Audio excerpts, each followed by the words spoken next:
Shalom saudara, haleluya, selamat bertemu kembali dalam siri pembelajaran surat Roma.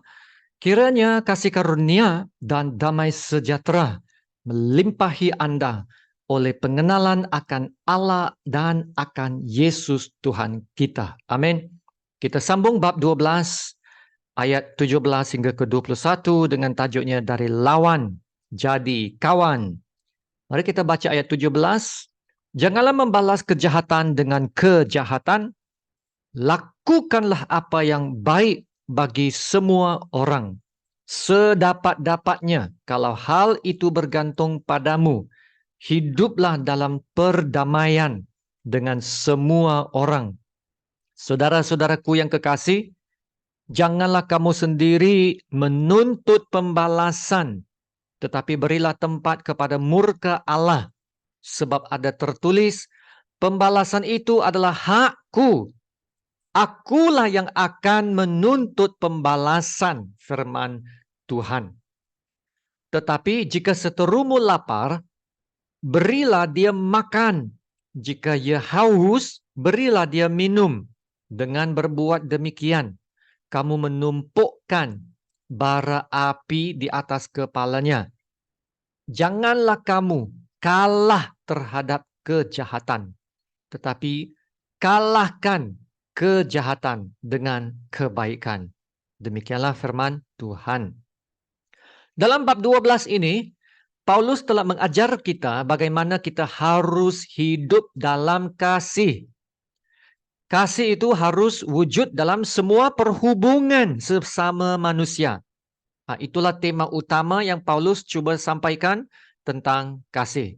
Sekarang dalam bahagian terakhir bab 12 ini, Paulus berbicara tentang bagaimana kita harus respon kepada musuh-musuh kita.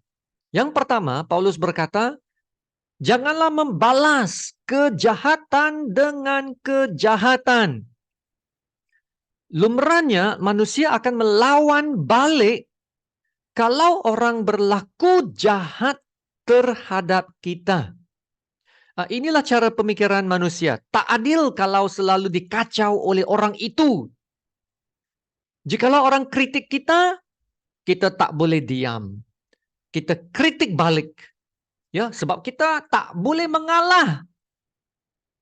Tapi ingat, di awal bab 12 ini, Paulus telah berkata, janganlah menjadi serupa dunia, tetapi berubahlah oleh pembaharuan budimu.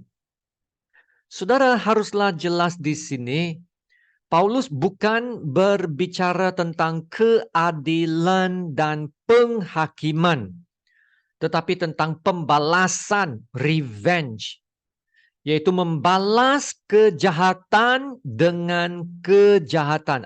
Itulah yang dilarang. Dilarang ya. Sebagai seorang Kristen yang lahir baru, kita harus menunjukkan kasih Yesus yang sejati. Dan kasih Yesus yang sejati tidak boleh disertai kejahatan. Amin. Ya, sebab kasih dan kejahatannya, kedua-duanya tidak serasi, tidak ngam. Kasih dan kejahatan. Daripada membalas kejahatan dengan kejahatan, seperti mana yang biasa dilakukan, Paulus berkata, kalahkan kejahatan dengan kebaikan. Saya bagi satu contoh. Dalam Alkitab adalah cerita Daud dengan Raja Saul dalam 1 Samuel. Dalam masa ini Daud masih muda, belum lagi menjadi raja. Ya, Raja Saul adalah raja pertama Israel. Apabila Daud menang atas gergasi Goliat dan menarik lebih banyak perhatian dan hormat dari orang ramai, ya, maka Raja Saul mulai menjadi iri hati.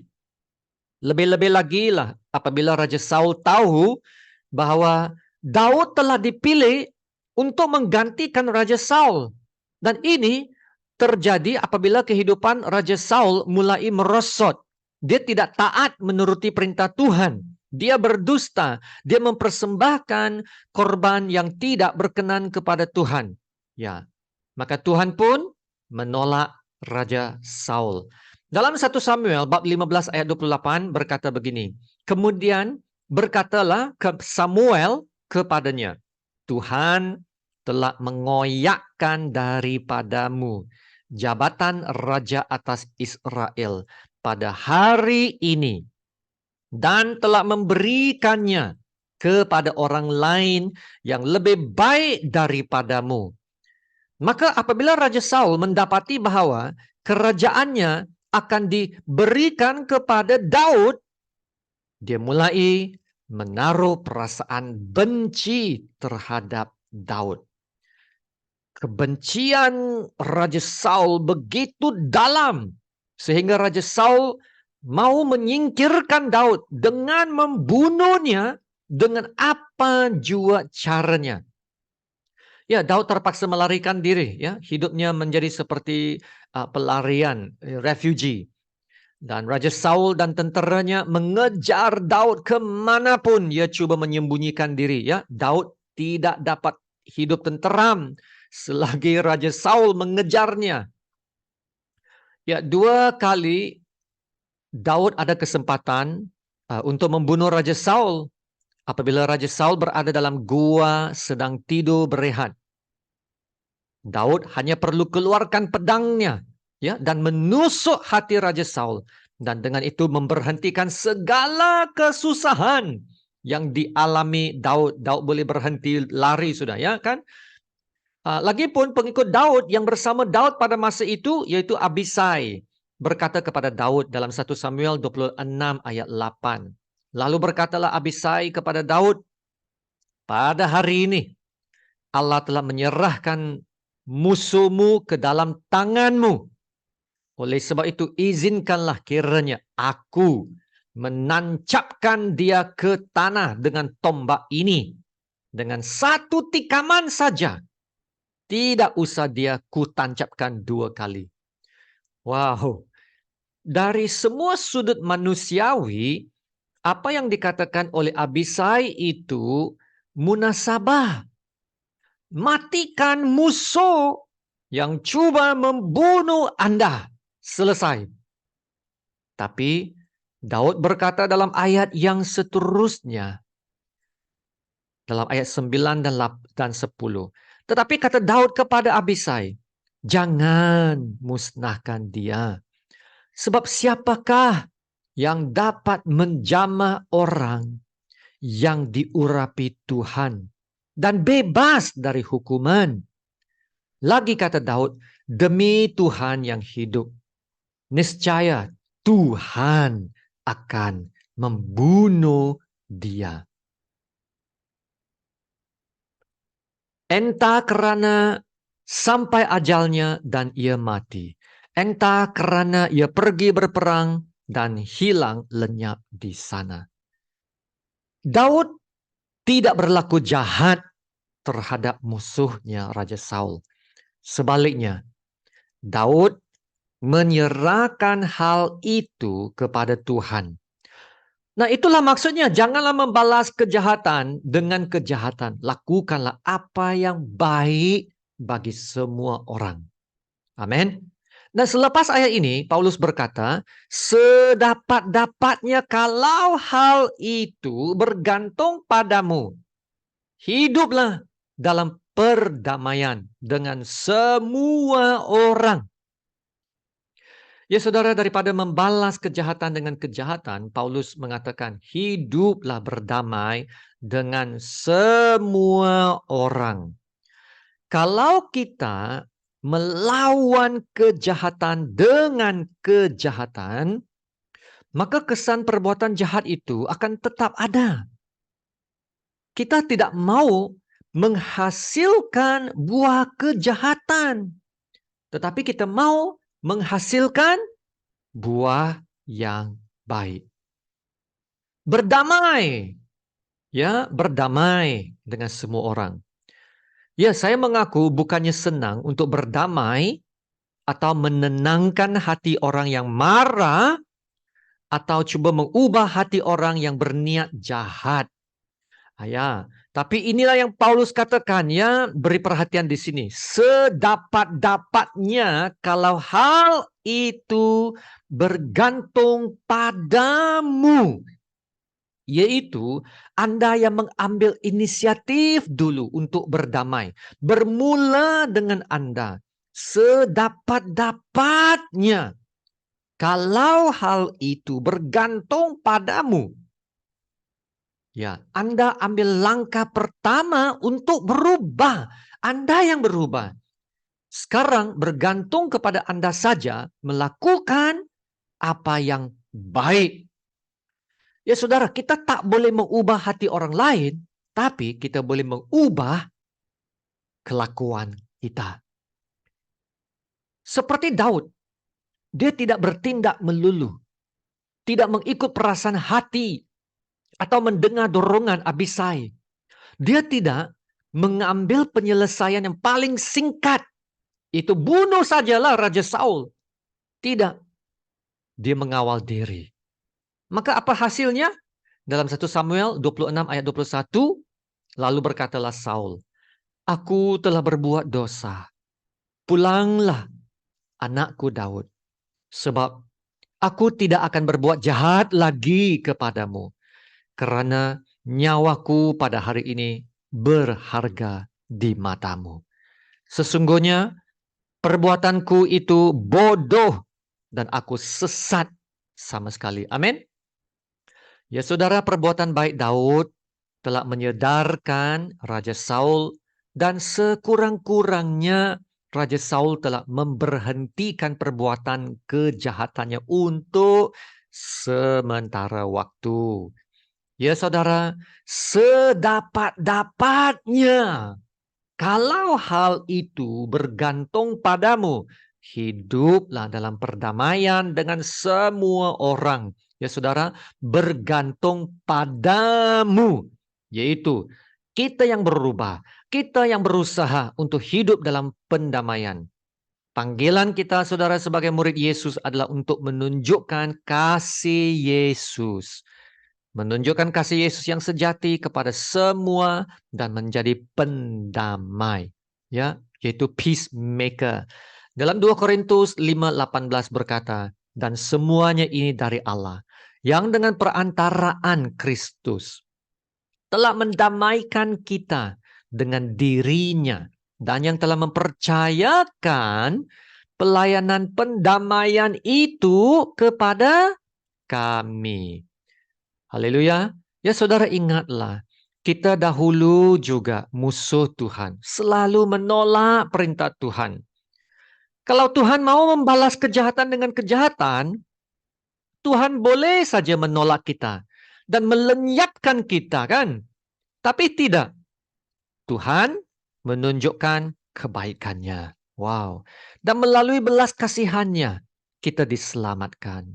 Kita diperdamaikan dengan Tuhan. Dan sekarang Tuhan menjadikan kita para utusan pendamaian. Ya saudara, kita dipercayakan pelayanan pendamaian. Jadi sekali lagi, sedapat-dapatnya kalau hal itu bergantung padamu, hiduplah dalam perdamaian dengan semua orang. Tapi kalau orang yang kita layan tak mau juga berdamai dengan kita dan tetap berlaku jahat dengan kita, ya, macam mana? Kalau kita sudah berusaha tapi hati mereka tak berubah, sekarang lihat ayat yang ke-19. Ya, ayat yang ke-19, saudara-saudaraku yang kekasih, janganlah kamu sendiri menuntut pembalasan, tetapi berilah tempat kepada murka Allah. Sebab ada tertulis, pembalasan itu adalah hakku. Akulah yang akan menuntut pembalasan. Firman Tuhan. Wow. Saudara, ayat ini mengajar kita satu kebenaran yang sangat penting. Jangan membalas dendam. Paulus berkata, janganlah Anda sendiri menuntut pembalasan. Yaitu Anda bertindak sendiri menurut apa yang Anda pikir tindakan itu yang betul. Paulus berkata, jangan bertindak begitu. Tetapi berilah tempat kepada murka Allah. Sebab ada tertulis, pembalasan itu adalah hakku.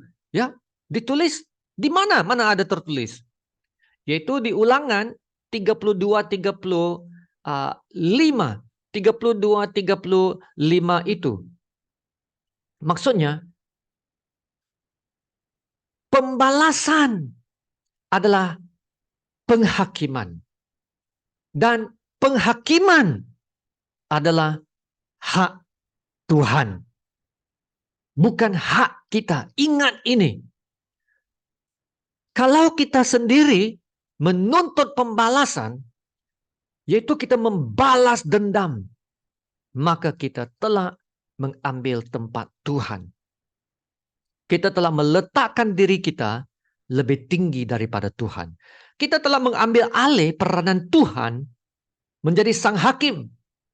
Paulus berkata, berilah tempat kepada murka Allah. Sebab ada tertulis pembalasan itu adalah hakku. Akulah yang akan menuntut pembalasan, firman Tuhan. Ya saudara, berilah tempat kepada murka Allah. Yaitu percayalah Tuhan akan bertindak dan bertindak bagi pihak Anda. Percayalah Tuhan akan bertindak mengikut waktunya. Bukan ikut waktu kita ya. Maka kita harus bersabar. Bersabar, bertahan. Ya, berilah tempat kepada murka Allah. Nah, ini menunjukkan Tuhan tahu apa yang berlaku. Tuhan bukannya buta. Tuhan tahu siapa yang benar. Tuhan tahu siapa yang salah.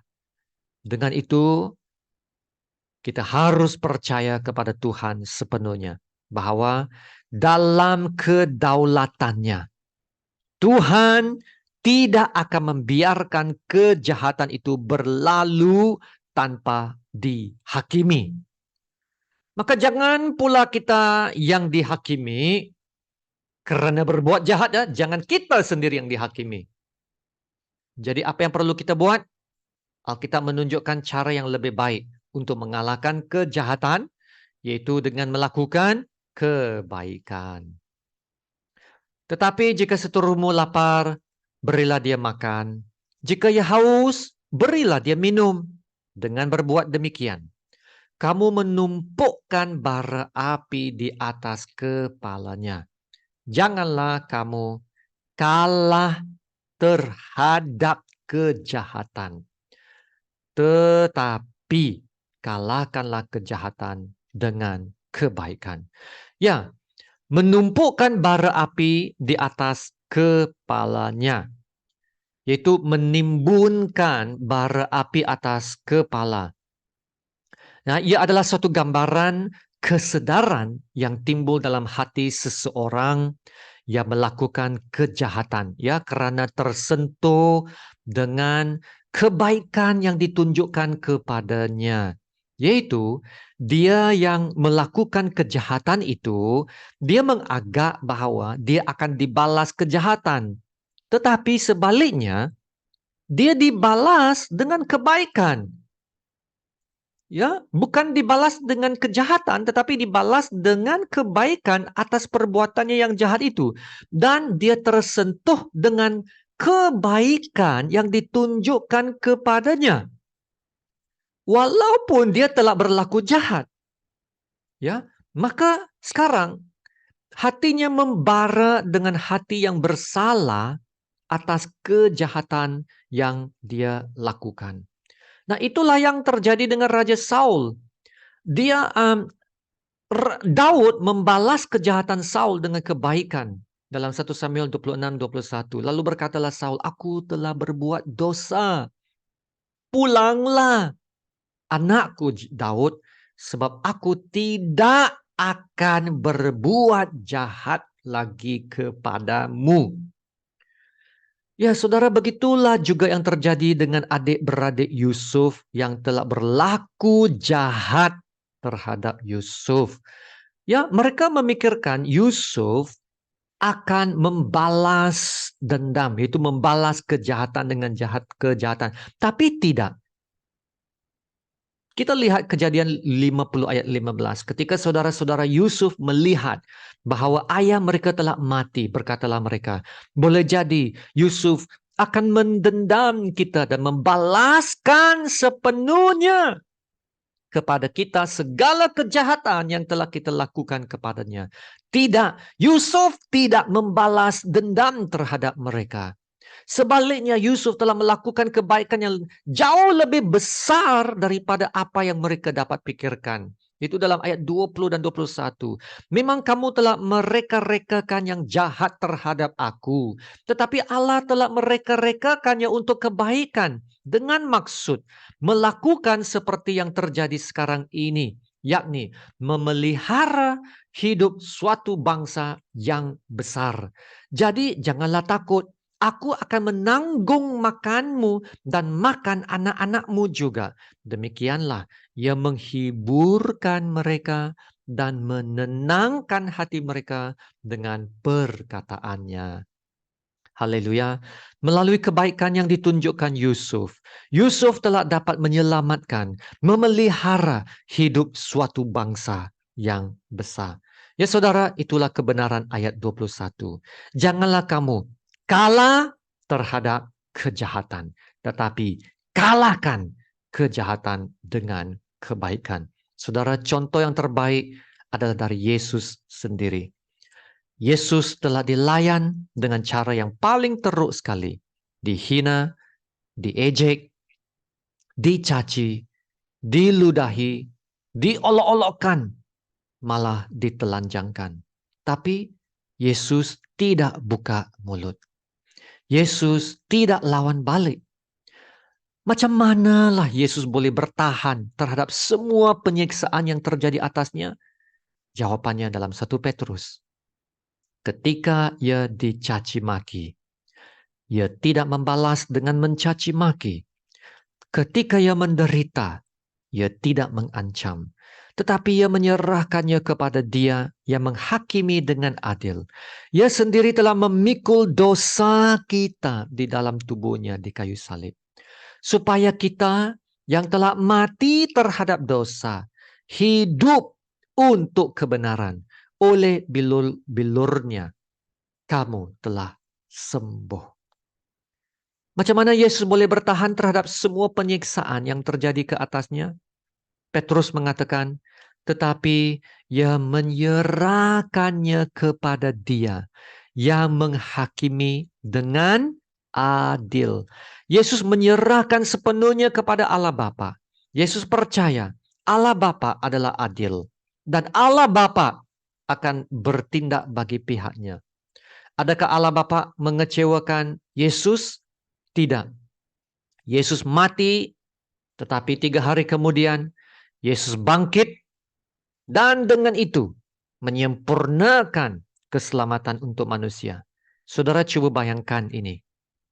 Kalau Yesus lawan balik, membalas kejahatan dengan kejahatan. Yesus menghapuskan semua musuhnya. Apa yang akan terjadi? Yesus pasti akan menang terhadap musuhnya. Ya, betul.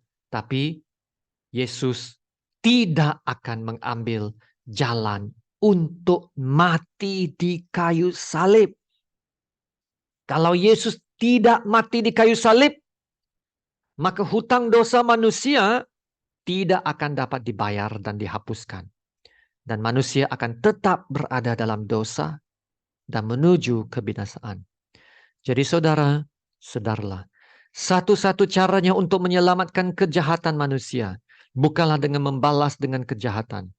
Tapi Yesus melakukan kebaikan dengan Dia sendiri, mengorbankan diri, membayar dosa manusia, menanggung dosa manusia, supaya oleh bilurnya kamu telah sembuh. Haleluya. Ya saudara, itulah contoh tersempurna Yesus tunjukkan bagaimana kita kalahkan kejahatan dengan kebaikan. Mari kita berdoa. Bapa kami yang di surga, terpujilah namamu yang termulia dan yang tertinggi. Terima kasih untuk pengajaran hari ini. Terima kasih untuk firman Tuhan yang selalu membentuk kami, menunjukkan kesilapan kami, dan memperbaiki kelakuan kami. Kami benar-benar harus berubah dalam pemikiran kami, supaya tidak menjadi serupa dunia. Ya Tuhan, kami harus mengawal diri, supaya jangan terikut dengan cara dunia yang membalas kejahatan dengan kejahatan. Sebaliknya, firman-Mu mengajar kami untuk mengalahkan kejahatan dengan berlaku baik. Kami harus jadi serupa Yesus. Walau betapa teruknya dilayan dan diancam orang, Yesus tidak membalas balik, tetapi Ia menyerahkan diri kepada Allah yang menghakimi dengan adil. Yesus telah memikul segala kejahatan kami di kayu salib, supaya melalui kematiannya kita dapat diselamatkan. Melalui bilur-bilurnya kami telah sembuh. Ya Bapa, tolonglah kami untuk memiliki hati dan pemikiran yang sama seperti Yesus. Yesus yang sanggup mengetepikan segala haknya, merendahkan diri, dan mengambil rupa seorang hamba dan melayan semua orang berdosa, termasuklah musuh-musuhnya. Terima kasih Bapa. Engkau telah mendengar doa kami. Dalam nama Tuhan Yesus, kami berdoa dan ucap syukur. Amin. Haleluya. Terima kasih saudara. Marilah kita terus percaya bahwa Allah akan terus bekerja dalam segala sesuatu untuk mendatangkan kebaikan bagi mereka yang mengasihi Dia dan bagi mereka yang dipanggil sesuai dengan rencananya. Mari kita sama-sama terima berkat Tuhan. Tuhan memberkati engkau dan melindungi engkau. Tuhan menyinari engkau dengan wajah-Nya dan memberi engkau kasih karunia. Tuhan menghadapkan wajah-Nya kepadamu dan memberi engkau damai sejahtera. Amin.